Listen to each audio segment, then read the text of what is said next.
is Terrance Afer-Anderson, and we want to thank you for joining us in our new studios here at Cox 11.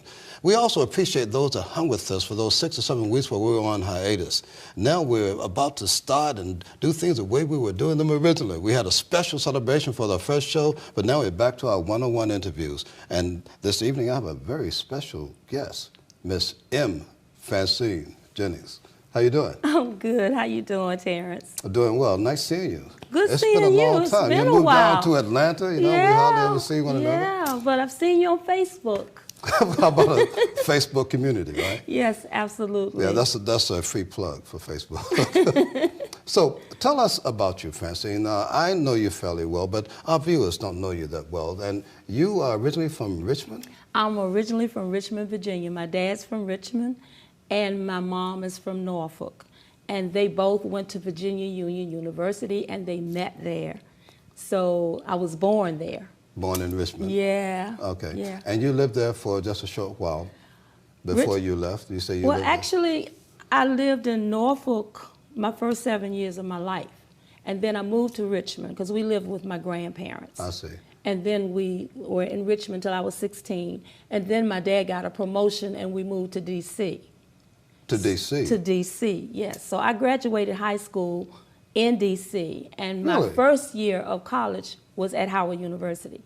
Where did you go to school in D.C.? I never knew that. Yeah, I graduated from Calvin Coolidge. Yay! Yeah. What kind of child were you? What set you on the path that you are now? I was very creative. I was one of these people who was always making up characters. And in school, I never liked to sit down. I was always the teacher's helper. Can I carry things down the hall? Anything except sit down. And anything they had that involved singing, play acting, rolling around on the ground, whatever.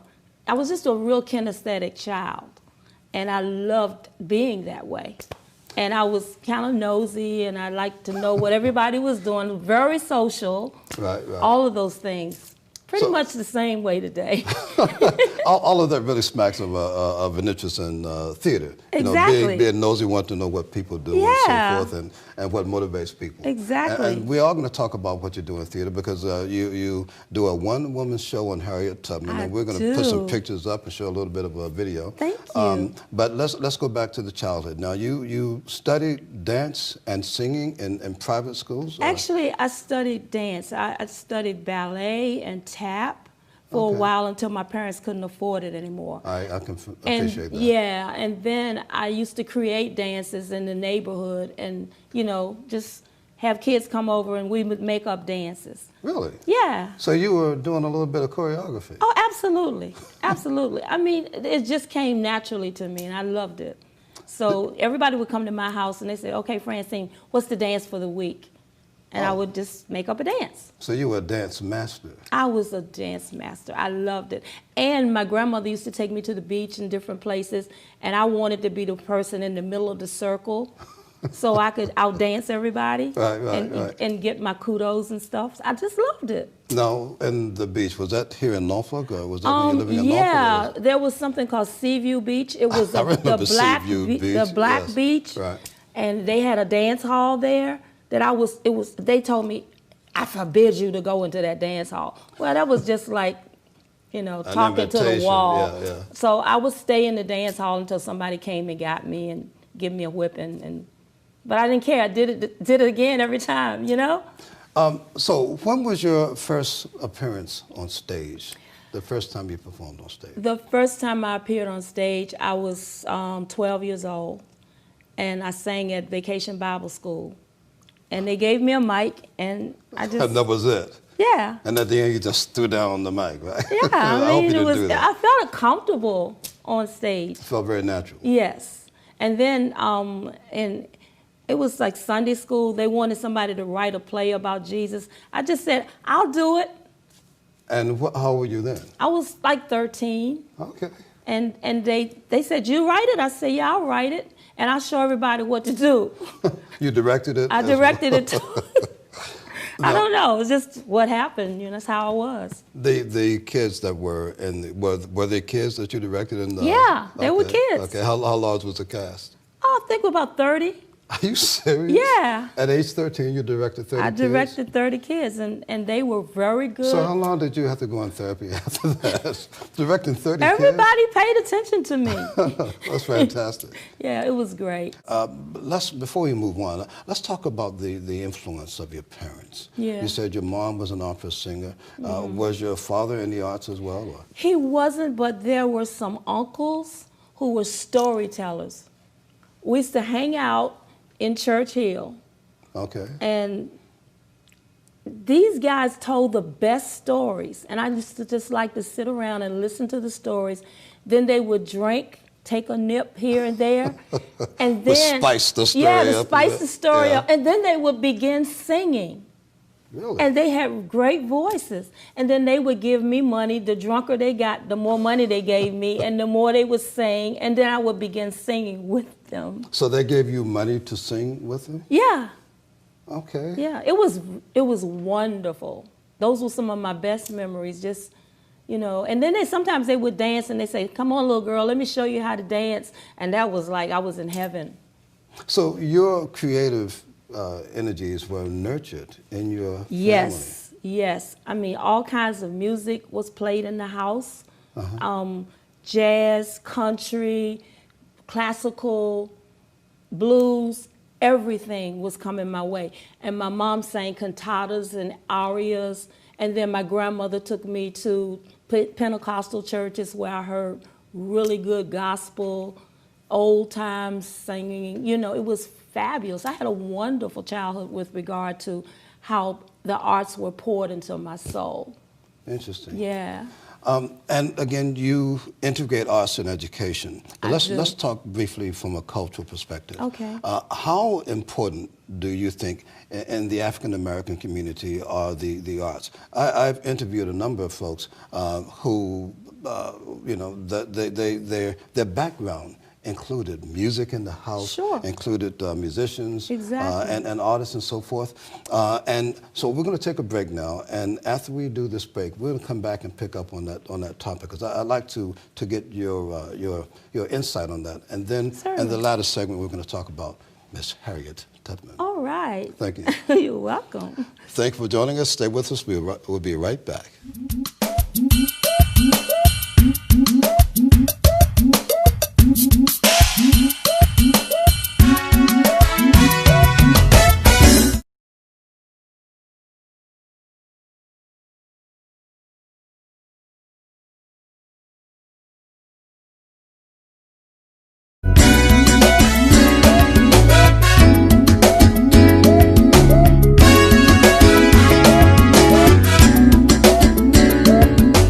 Welcome back.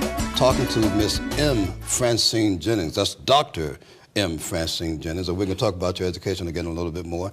But when we left, we were talking about the importance and the influence of the cultural arts in African American culture. Mm-hmm.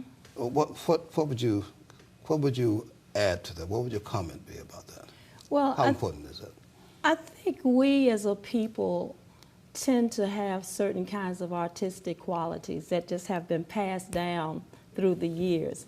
I mean, we have certain kinds of rhythms, we have certain kinds of creative energies that just dwell in our souls, if you will. Mm-hmm. And when our kids live in certain communities, those things are encouraged and enhanced. Thereby, when they go into an educational environment, those things need to be nurtured.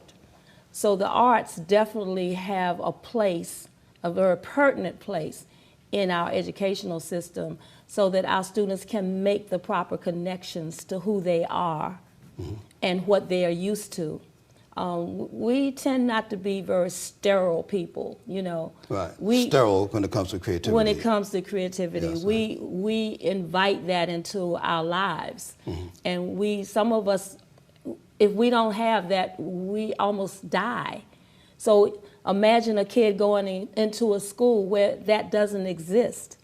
Very good point. If it doesn't exist, they will create it themselves. Mm-hmm. Mm-hmm. And sometimes people think, well, why are they beating on the desk? Why are they always singing and humming? because that dwells inside of them. So we need to figure out a way to integrate that into our classrooms so that those things can be satisfied for that child.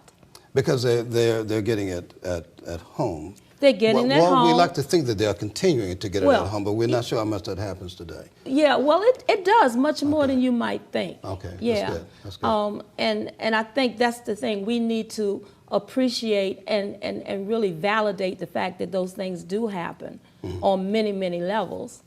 And not just say, well, they're not getting what you should get. They're getting it the best way they can get it. But if it's inside of them, it's going to come out. It's going to come out. Yeah, because see, that's what happened to me.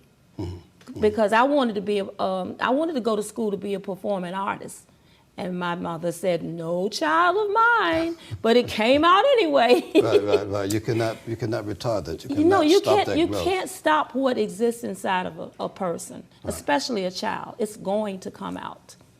You know, you talked about the storytellers in your own family. Yes. And it made me think of the griot and the African tradition. Yes. You know, and the importance of that is that the griots, they were not just telling stories, but they were providing a bit of education as well. Exactly. Okay. And history. So we were getting that because we weren't necessarily getting that in school. Sure. Now, talking about education in school, you mentioned that your parents, they met at Virginia Union. They met at Virginia Union, yes. Yes. But where did you go to school? I don't want to put you on the spot and say you didn't go to Virginia Union, but I went to Virginia Union. Excuse me. That's where you learned Francais, right? Yes. Okay. Yes, I was a French major. That's not what I really wanted to do, but I did it. Understood. Yeah. Understood. Yeah. So you got your bachelor's at Virginia Union. Yes. Okay. And my master's at VCU. And what was your master's in? Special education with an emphasis on the emotionally handicapped or emotionally disturbed students. Interesting. Yes. Okay. And also LD, learning disabled students. So you put all of that formal education together and kept your emphasis on the cultural arts. Yes. And you integrated that into the education. I did. Yeah. Yes. And give us some examples of how you were able to do that. I know you've done several things. I mean, weird. First of all, when I first got my doctorate, I didn't know what I was going to do or how I was going to do it. I just said, God, show me how I'm going to put this together, because I cared about education, but I also cared about the arts. So I just started trying things out. And the very first troupe I had was a troupe called Eden Celebration, which I created here. Eden Celebration. Eden Celebration, okay. yeah. Like the Garden of Like Eden. the Garden of Eden. Okay. And I wanted to help students to understand themselves through drama. So we would create these scripts, write these scripts, and we would practice them, and then we would go out and perform them. Then we would come back and debrief what we had done. And these kids began to learn life skills, and some of them, it helped them with their reading and with their concentration and their focus, and all of that translated into how they did in school. Fantastic. So that's kind of how I started, and then I got into, I don't know if you remember Hook It Up Productions. Yes, I remember Miss Edutainer. Yeah, Miss Edutainer. I still have that handle too, by the way. And Hook It Up Productions, go ahead. Yeah, Hook It Up Productions was, it was like a production company that I put together to teach about social issues. And I used people in the community, people who were untrained, and gave them something to do. And at the same time, when we were actually producing these things, it was like people were being touched. People were learning about themselves. So I decided, I'm like, if I can teach, motivate, and inspire all at the same time, maybe that's my calling. You know, maybe that's what I was born to do. And you're doing very well with that. You're absolutely doing very well with that. And you've not only used people from the community that didn't necessarily have a whole lot of experience, but you used seasoned actors as well. I did, like yourself, Alan Ellis. Yes. And so many around You worked with Michael too, didn't you? Michael was in one of my very first productions when he was in high school. We did a piece called Lord Lift Us Up. Really? He and my daughter Colette, C.C. Coward. Right. Yeah, they're very close friends. Yes, it was, and a few others. I mean, they were amazing. Absolutely amazing. All right, well, we're going to take another break now. And, Okay. when we come back, we're going to talk about Harriet Tubman. Harriet Tubman, The woman okay. called Moses. All right. Stay with us. We'll be right back.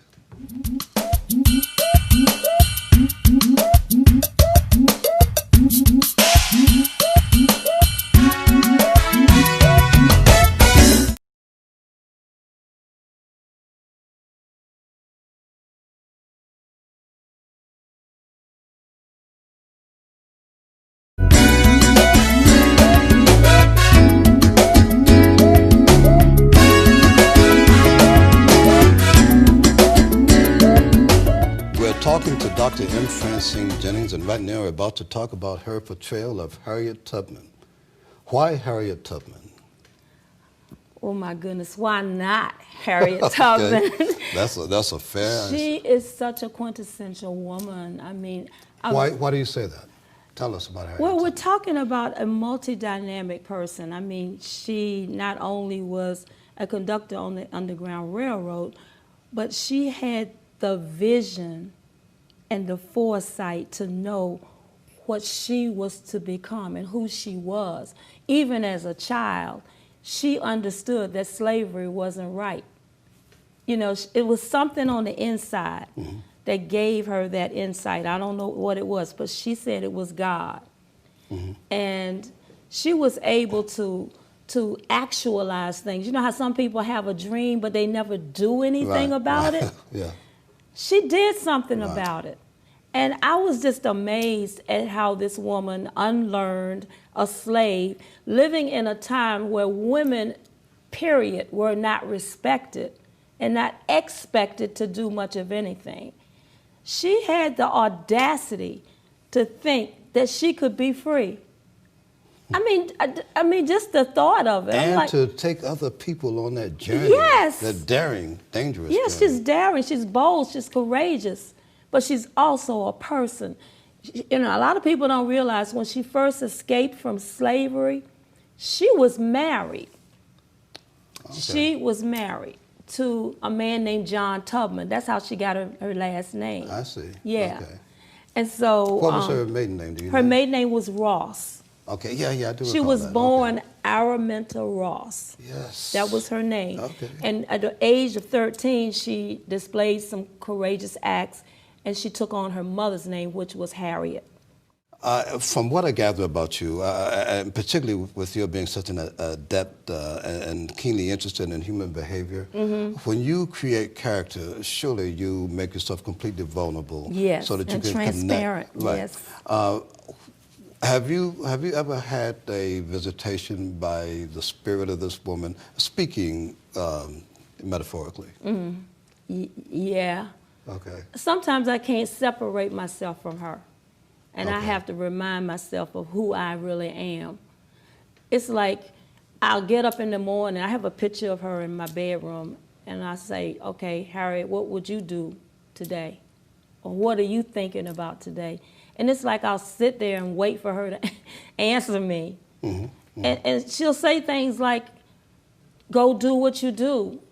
In the midst of the fear, just do it.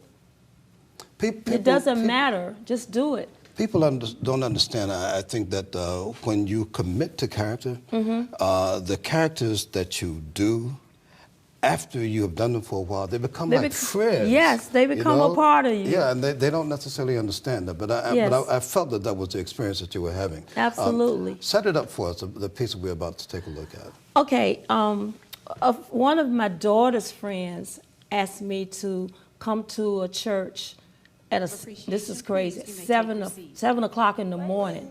And you know how we actors are about early morning stuff. Right. And she said, we want to hear about the music and the worship of the 19th century through the voice of Harriet Tubman. Interesting. And, you're the perfect person to do that. maybe. Well, go ahead. But yeah, so they planted me in the audience. They mic'd me up and planted me in the audience. And that was a weird experience because people didn't, I was all dressed like Harriet Tubman, and people didn't know whether to speak to me or They not. just thought you were some crazy homeless lady. Yeah, they did.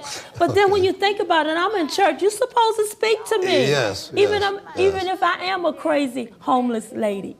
But they didn't know, so people kind of like, oh, what's wrong with her? That must have really blown them away when you got up and you started talking. Oh, yeah, Go ahead. And so that's how it was set up. My mama, Rick, my daddy Ben, and all my 10 brothers and sisters. Let me tell you something.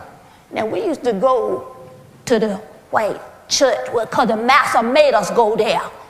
And when we got there, they were singing the way they want to sing and praying and preaching the way they want to preach, and we had to sit there and take it. But we didn't like it, you see. We didn't like the way they was doing because it was dry. Hush. Somebody calling my name. And Lord, when they used to sing that song, all I can think about is when they was going down that underground railroad, and I tell them, somebody calling your name. Come on, somebody calling your name. Lord, I got so much, I feel so full. Oh, I just had to say this. Well, thank you. Oh, I just had to say this. Thank you so much. Yeah. For your knowledge and your wisdom. Yeah. But ma'am, you never told us your name. Oh, yeah. Well, some folks call me Black Moses. Some call me Miss Hats. But I expect when I was born, my name was Amanda Ross. But then I got married to a man named John Tubman. So y'all probably knows me as Had Tubman. Well, thank you, Mrs. Tubman, for being with us today. Well, I certainly is glad to be here. Thank you. Y'all keep on going back. Keep on going back. Keep on going back. That was incredible. Thank you. I am so very glad that you changed your reservations to go back to Atlanta, where you're living now, so that you can come on to BioRhythms. Thank you. I'm truly happy I appreciate did that. It's so good being here. Well, it's so delightful to have you, my dear. It really, truly is. Thank you. And sometime in the near future, I need to do something on stage with you. Well, you know you did that thing with me on domestic violence. Don't ever forget that. Yeah, you were Punch. Yeah, a character by the name of Punch. Yes, and you did a fabulous job. Don't tell people that. I don't want them to think I'm a No, violent but person. you were great. Okay. Francine, thank you so very much. It's my pleasure. Yeah. My pleasure. Pleasure's all mine. Okay. And the pleasure is mine to have you join us as well. So thank you so very much for sticking around with us for this edition of BioRhythms. Please stay tuned to BioRhythms, because in the immediate future, we're going to have a lot of very interesting shows with creative, compelling, dynamic guests. This has been BioRhythms.